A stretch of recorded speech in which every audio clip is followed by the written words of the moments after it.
बिस्मिल्लाहिर्रहमानिर्रहीम अस्सलामुअलैकुम। टेंसेस के इस लेक्चर में, टेंसेस के इस वीडियो में आज मैं आपको लास्ट टेंस जो हमारा टेंस परफेक्ट कंटिन्यूज़ है ये मैं आपको बताऊंगा। ठीक है, परफेक्ट कंटिन्यूज़ है। अब परफेक्ट कंटिन्यूज़ में जैसे कि हमारी ये वीडियो बिल्कुल लिंक करेगी कंटिन्यूस टेंस के साथ भी और परफेक्ट टेंस के साथ भी। जिस तरह मैंने वो दोनों आपको एक साथ बताए थे, बिल्कुल सेम टू सेम मैं आपको परफेक्ट टेंस भी एक साथ बताऊंगा। ठीक है, अब परफेक्ट टेंस में आप ये चीज़ें देख लें कौन सी के, जैसे मैंने आपको उस टेंस में सिखाया था कि हमने प्रेजेंट के परफेक्ट टेंस और पास्ट का परफेक्ट टेंस और फ्यूचर का परफेक्ट टेंस हमने अलग अलग ट्रीट करना है, लेकिन इनके फार्मूले जो हैं, इनका फार्मूला वो बिल्कुल सेम होगा। ये देखें, ये फार्मूला मैंने सबका सेम लिखा हुआ है। जस्ट हर टेंस प्रेजेंट है, पास्ट है, फ्यूचर है, एक ही फार्मूला है। हेल्पिंग वर्ब आपका बस चेंज होता रहेगा। ठीक है, उस हेल्पिंग वर्ब की पहचान जो है वो मैंने यहाँ पे आपको बतानी है। हर टेंस का अपना हेल्पिंग वर्ब, हर टेंस में मैंने आपको यही बात पे जोर दिया है। ठीक है, अब यहाँ पे आप देखें तो यहाँ पे भी आपका प्रेजेंट के अपने हेल्पिंग वर्ब है, पास्ट के अपने हेल्पिंग वर्ब है, फ्यूचर के अपने हेल्पिंग वर्ब है। ठीक है, अब प्रेजेंट की पहचान भी मैंने लाता लिखी हुई है और इसके अलावा मैंने उसके हेल्पिंग वर्ब की लाता लिखे हैं। अच्छा, पहचान में रहा, रही, रहे भी आ सकता है, ता, रहा, ती, रही, ते, रहे वगैरह वगैरह ऐसा सेंटेंस भी आता है। हाँ, इस टेंस में टाइम मेंशन होता है। ठीक है, इस टेंस में टाइम मेंशन होता है। टाइम कौन सा मेंशन होता है वो सेंटेंस की एग्जांपल दूंगा आपको, उससे चीज़ समझ आ जाएगी। लेकिन फिलहाल आप उसकी पहचान और उसके हेल्पिंग वर्ब को देखें। ठीक है, हेल्पिंग वर्ब की पहचान आपको मैं बहुत दफ़ा करवा चुका हूँ। हेल्पिंग वर्ब की सेंटेंस में कितनी इंपॉर्टेंस है देखते हैं। प्रेजेंट की हेल्पिंग वर्ब, प्रेजेंट की हेल्पिंग वर्ब हैज़ बीन और हैव बीन है। हैज़ बीन सिंगल सब्जेक्ट के साथ, ही, शी, इट सिंगल नेम जो हो गया। हैव बीन आई और जितने भी प्लूरल सब्जेक्ट्स हैं, याद रहेगा उम्मीद है, हम ये पीछे बहुत दफ़ा यूज़ कर चुके हैं। हैव और जितने भी प्लूरल सब्जेक्ट्स हैं, सब्जेक्ट्स के लिए मैंने वीडियो बना रखी है, आप उसे देख सकते हैं सब्जेक्ट्स की पहचान के लिए। ठीक है, हैव बीन आपके प्लूरल सब्जेक्ट्स के साथ, आई और प्लूरल सब्जेक्ट्स के साथ ये प्रेजेंट हो गए। ठीक है, ये प्रेजेंट के हेल्पिंग वर्ब है, हैज़ और हैव। नेक्स्ट, पास्ट के हेल्पिंग वर्ब हैड बीन है और ये सब के लिए यूज़ होगा।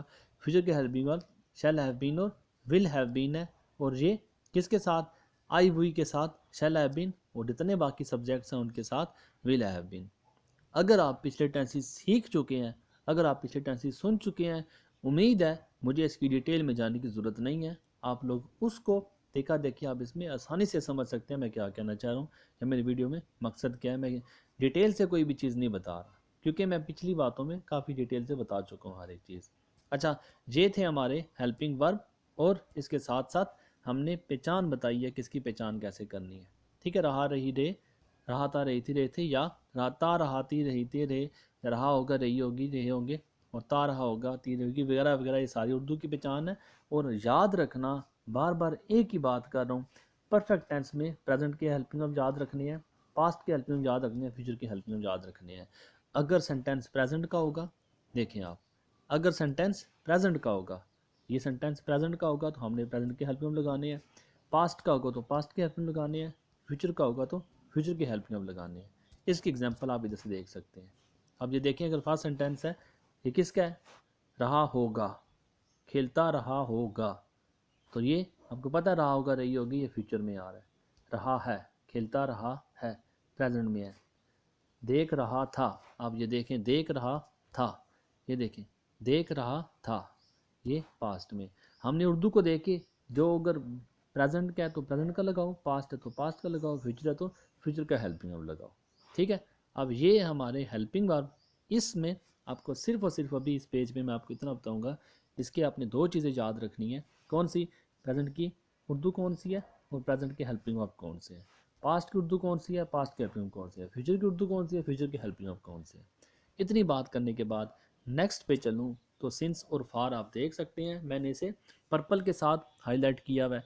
अब इसी पर्पल को याद रखना है, सारे सब्जेक्ट्स को मैंने डिफरेंट इंक के साथ, हेल्पिंग वर्ब को डिफरेंट के साथ, मेन वर्ब को डिफरेंट के साथ और ऑब्जेक्ट को डिफरेंट के साथ और सिंस फार को मैंने डिफरेंट के साथ। अच्छा, क्योंकि इस टेंस में टाइम मेंशन होता है, टाइम मेंशन होता है। ये देखिए आप, अगस्त से, सुबह से, कई रातों से टाइम मेंशन है। ठीक है, अच्छा आप इसी को मैं चेंज कर सकता हूँ, जैसे देखें आप, वो रोज़ाना हॉकी खेल रहा होगा। इस सेंटेंस में देखिए कंटिन्यूस का सेंटेंस है, वो रोज़ाना हॉकी खेल रहा होगा। अगर मैं कहता हूँ वो अगस्त से रोज़ाना हॉकी खेल रहा होगा, दोनों में देखिए फ़र्क है।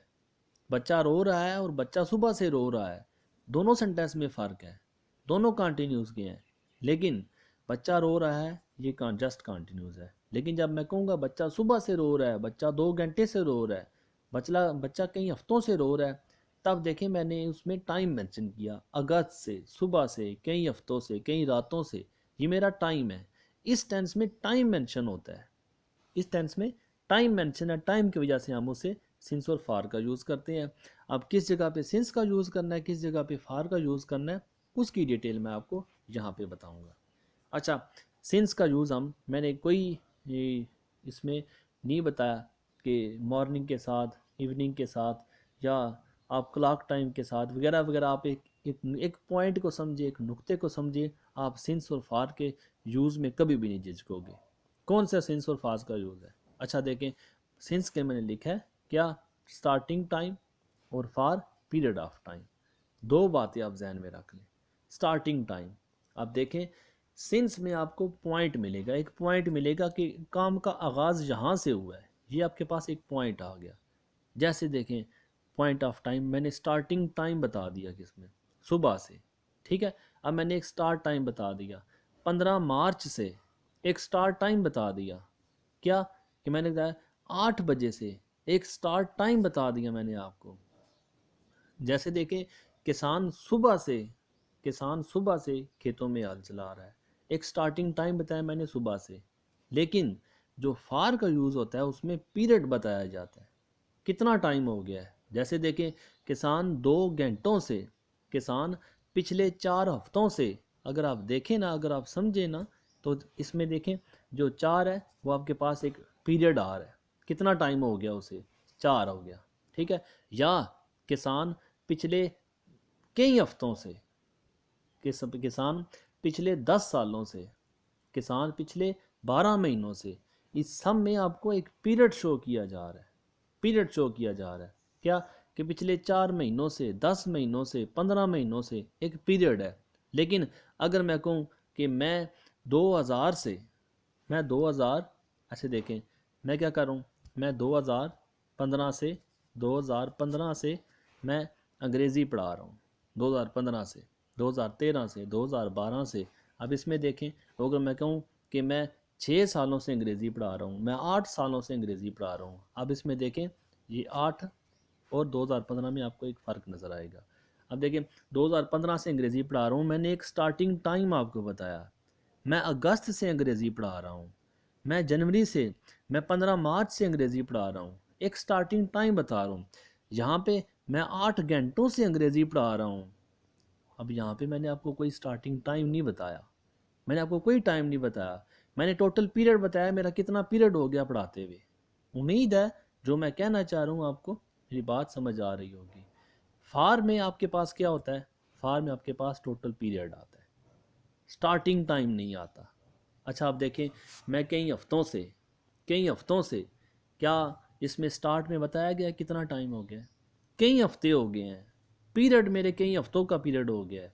लेकिन जब मैं आपको ये कहता हूँ ना कि मैं 15 अप्रैल से, 15 अप्रैल से मैं अंग्रेज़ी पढ़ा रहा हूँ, तब मैंने आपको एक स्टार्टिंग टाइम बता दिया 15 अप्रैल से। मैंने जब आपको कहता हूँ ना सुबह 7 बजे से, तब मैंने आपको एक स्टार्टिंग टाइम बता दिया। जब मैं आपको कहता हूँ ना कि मैं 1990 से, मैं 2000 से, मैं 2015 से, मैं आपको एक स्टार्टिंग टाइम दे रहा हूँ। जब स्टार्टिंग टाइम हो जाए आप उसके लिए सिंस लगाओ। जब आपके पास पीरियड शो, अब देखें आसान सी मिसाल है, पिछले कई महीनों से, आप खुद मुझे बताएं पिछले कई महीनों से क्या मैंने स्टार्ट टाइम आपको बताया? नहीं, मैंने सिर्फ बता रहा हूँ मेरा इतना ड्यूरेशन हो गया है, मेरा इतना पीरियड हो गया, क्या मेरे पिछले कई महीनों से, कई महीने हो गए मुझे, ये मेरा सारा पीरियड है। मैंने किस महीने से ये नहीं बताया आपको, कई महीनों से। तो उम्मीद है जो बात मैं समझाना चाह रहा हूँ आपको समझ आ चुकी होगी। जब भी टाइम को देखें आप एक बात का ख़ास ख्याल रखें कि क्या वो स्टार्टिंग टाइम बता रहे हैं, क्या वो काम शुरू होने का वक्त बताया जा रहा है, तो फिर सिंस का यूज़ करने। अगर पूरी पीरियड की बात की गई है तब आपने फार का यूज़ करना है। तो ये फार्मूला आपके सामने है, जो सिंपल सेंटेंस का फार्मूला है। सबसे पहले सब्जेक्ट लगाएंगे हमने according to tense, present past future कौन सा टेंस है उसके मुताबिक उसी का हेल्पिंग वर्ब लगाएंगे। फर्स्ट फॉर्म के साथ आईएनजी लगती है, ऑब्जेक्ट है, सिंस और फार अकॉर्डिंग टू टाइम। अगर पॉइंट टाइम है, स्टार्टिंग टाइम है तो सिंस, पीरियड टाइम फार।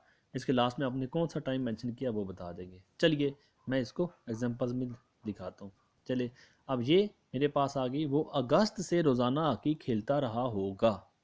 अगस्त से रोज़ाना हॉकी खेलता रहा होगा, पहले तो मेरे पास टाइम आ गया, ठीक है। खेलता रहा होगा हमें पता चल गया ये फ्यूचर का है। चलिए हम इसे ट्रांसलेट करते हैं। सबसे पहले सब्जेक्ट हमारे पास ही आ गया, खेलने वाला लड़का है, ही। हेल्पिंग वर्ब क्योंकि फ्यूचर का है, ही के साथ विल हैव बीन आता है, ही के साथ विल हैव बीन आ गया। First form play plus ING मैंने लगा दिया, प्लेइंग हो गया। आगे ऑब्जेक्ट क्या खेलता रहा है, हॉकी खेलता रहा है, ठीक है। अब उसके बाद सिंस या फार हमने देखना है, स्टार्टिंग टाइम अगस्त बताया गया है, अब स्टार्ट टाइम हो गया, मैंने उसके लिए सिंस का यूज़ किया। टाइम क्या था, अगस्त, मैंने उसके लिए मेंशन कर दिया। उम्मीद है आपको इसकी समझ आ चुकी होगी। नेक्स्ट एग्जांपल देखते हैं। नेक्स्ट एग्जांपल में वो रोज़ाना सुबह हॉकी खेलता रहा है। एक स्टार्टिंग टाइम आपको बताया, सुबह ये काम उसने किया है। अब वो रोज़ाना सुबह हॉकी खेलता रहा है, खेलता रहा है, ता रहा है, पता है आपको, मैंने शुरू में आपको बताया रहा रही रे प्रेजेंट में आते हैं, प्रेजेंट की हेल्पिंग अब लगाना है। वही फार्मूले के साथ अब मैं प्रेजेंट को डील करूँगा। सब्जेक्ट आ गया, हेल्पिंग वर्ब प्रेजेंट का आ गया, ही के साथ हमें पता है हैज़ बीन लगाते हैं, ठीक है। फर्स्ट फॉर्म प्ले और आईएनजी मैंने लगा दिया, इसके साथ प्लेइंग बन गया। आगे ऑब्जेक्ट हॉकी आ गया, सिंस या फार क्योंकि हमारे पास स्टार्टिंग टाइम है हम उसके लिए सिंस का यूज़ करेंगे, ठीक है। और टाइम मॉर्निंग का आ गया, रेगुलरली को लास्ट में भी लेके जा सकते हैं, ठीक है। अब ये इसका जो है ना, ऐसे सेंटेंस का स्ट्रक्चर आपने रखना है इसे। बाकी लास्ट में अगर आप देखें, मैं कई रातों से टीवी देख रहा था, कई रातें, इसमें स्टार्ट नहीं बता करता है किस रात से, ये आपने नहीं बताया उन्होंने, ठीक है। मैं मई की रात से, मई की रात से, अब एक स्टार्टिंग टाइम आपके पास होना चाहिए कि कई रातों से स्टार्टिंग टाइम आपके पास नहीं है, ठीक है।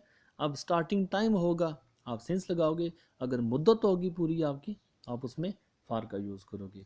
मैं कई रातों से टीवी देख रहा था, वही फार्मूला रहा था, अब मैं पास्ट के साथ डील करूँगा। इसी फार्मूले के साथ आप देखें, पहले मैंने सब्जेक्ट को लगाया, सब्जेक्ट, उसके बाद हेल्पिंग वर्ब, उसके बाद फर्स्ट वर्ब के साथ मैंने आईएनजी ऐड कर दिया, ऑब्जेक्ट आप देख लें, फिर उसके बाद सिंस फार आपको सिखा चुका हूँ, टाइम जो होगा लास्ट में मेंशन किया जाएगा। ऐसे आप ये सिंपल के साथ बनाएं। नेगेटिव बनाने के लिए वही आसान फार्मूला हम क्या करेंगे, हेल्पिंग वर्ब के दरमियान में हमने नॉट लगा देना है। जैसे देखें विल हैव बीन है, हम जब नेगेटिव बनाएंगे हम क्या करेंगे, फर्स्ट के बाद हमने नॉट लगा देना है। हैव बीन उसी तरह रहेगा, विल नॉट हैव बीन हो जाएगा। हैज़ बीन है, फर्स्ट के बाद हमने नॉट लगा देना है। हैड बीन है, फर्स्ट के बाद हमने नॉट लगा देना है। हमारा सेंटेंस नेगेटिव में चेंज होगा। यही बात आपको यहाँ पे भी सिखाई गई है। नेगेटिव में ना लगाई गई है, हमने क्या किया है, फर्स्ट के बाद हमने नॉट लगा दिया, फर्स्ट के बाद नॉट लगा दिया, फर्स्ट के बाद नॉट लगा दिया, वही फार्मूला जस्ट हमने हेल्पिंग वर्ब के दरमियान में नॉट लगा दिया, ठीक है।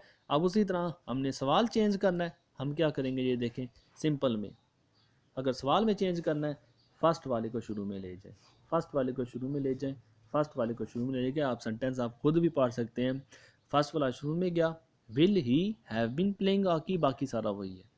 Has he been playing hockey sentence है, बीन अपनी जगह पे रहना चाहिए, ठीक है, बाकी अब चीज़ अपनी जगह पे है। जैसे हेल्पिंग वर्ब का जो फर्स्ट वर्ड है वो उठा के शुरू में है, यही बात आप इसे अपने इंटरोगेटिव में भी देख सकते हैं। जस्ट जो फर्स्ट वर्ड है हमने वो उठा के शुरू में रख दिया, फर्स्ट उठा के शुरू, बाकी सेंटेंस का स्ट्रक्चर बिल्कुल सेम है। यही बात मैंने फॉर्मूले के स्ट्रक्चर में भी बताई है। चलिए अब अगर देखते हैं कि नेगेटिव और इंटरोगेटिव कैसे बनेगा। क्या वो 7 बजे से रोज़ाना हॉकी नहीं खेलता रहा होगा, क्या सवाल भी है, नहीं ना भी है। ऐसे सेंटेंस को कैसे करें, सवाल में भी चेंज करना और नॉट में भी चेंज करना है। नेगेटिव सेंटेंस को देखें, अब ये नेगेटिव सेंटेंस है, हमने इसका नेगेटिव बनाया। नेगेटिव को अगर सवाल में चेंज करना है, मैं आपको पीछे बता चुका हूँ वीडियो में, हेल्पिंग वर्ब को शुरू में ले जाए, फर्स्ट वाले हेल्पिंग वर्ब को शुरू में ले जाए, हेल्पिंग वर्ब को शुरू में ले जाए। अच्छा आप देखें, मैंने हेल्पिंग वर्ब शुरू में लेके गया, सेंटेंस कैसे बना, will he not have been playing hockey. आगे हेल्पिंग वर्ब को शुरू में लेके गया, has he not been playing hockey. Helping verb को शुरू में लेके गया, had I not been watching television. अब ये सेंटेंस आपका नेगेटिव में भी रहेगा, और सवालिया निशान जब आप ये हेल्पिंग वर्ब को शुरू में लेके जाएंगे तो ये क्वेश्चन मार्क में भी चेंज हो जाएगा। यही बात आपकी यहाँ पे भी की गई है। हेल्पिंग वर्ब को शुरू में लेके गए, जब भी सवाल होगा हेल्पिंग वर्ब शुरू में चला जाएगा, आगे नॉट वाला सीक्वेंस बिल्कुल वैसा ही रहेगा। ठीक है, बाकी सिंस फार का टाइम आपको मैंने बताया हुआ है। स्टार्टिंग टाइम होगा तो सिंस, अगर पीरियड शो किया गया है, अगर पीरियड शो किया गया है तो उसके लिए हमने फार का यूज़ करना है। जितना मुश्किल टेंस था उतनी मैंने कोशिश की आपको आसान से आसान अल्फाज में समझाने की। उम्मीद है आपको इसकी काफ़ी अच्छी समझ आई होगी। लास्ट में मैंने कुछ सेंटेंसेस आपको अपनी प्रैक्टिस के लिए दिए हैं। हम पिछली कई सर्दियों से गर्म कपड़े पहनते रहे होंगे, पता है फ्यूचर का, कई सर्दियों से, क्या वही सीक्वेंस है, लेकिन सेंटेंस आपका कौन सा है, ये पॉजिटिव है, सिंपल है, नेगेटिव है, इंटरोगेटिव है, नेगेटिव इंटरोगेटिव है। देखिए सिंपल सेंटेंस है, कोई ना सवाल नहीं किया गया। इसमें क्या हुआ है, इसमें ना लगी हुई है, नेगेटिव सेंटेंस के मुताबिक ट्रांसलेट करना है। इसमें क्या है, इसमें सवाल किया गया है, सवाल है, इसमें ना नहीं, हमने इसे इंटरोगेटिव सेंटेंस के मुताबिक। तीनों फार्मूले आपके पास लिखे हुए हैं, तीनों फार्मूलों में जो सेंटेंस पूछा जाए उसी के मुताबिक आपने उसे ट्रांसलेट करना है। और लास्ट में आपको विल और शेल, जैसे कि मुझे अक्सर बच्चे स्टूडेंट्स पूछते रहते हैं कि अक्सर हमने आई हुई के साथ भी हमने विल का यूज़ ही देखा है। जो मॉडर्न इंग्लिश है अब उसमें सब के साथ विल का यूज़ किया जाता है, सब के साथ विल का यूज़ किया जाता है। आप यूज़ कर सकते हैं, लेकिन जब आप लर्निंग स्टेज में हो, जब आप ग्रामर को सीख रहे हो, तो बेहतर है आप उसे विल और शेल के साथ ही यूज़ करें। जब आप खुद टीचिंग स्टेज पे आ जाएं, लर्निंग स्टेज से निकल जाएं, तब आप बेशक आप उसे विल के साथ यूज़ करें। उम्मीद है मेरी बातें आपको काफ़ी हद तक आपको इंग्लिश सीखने में मददगार साबित होंगी। मुझे इजाज़त दें, दुआओं में याद रखिए। अल्लाह हाफिज़।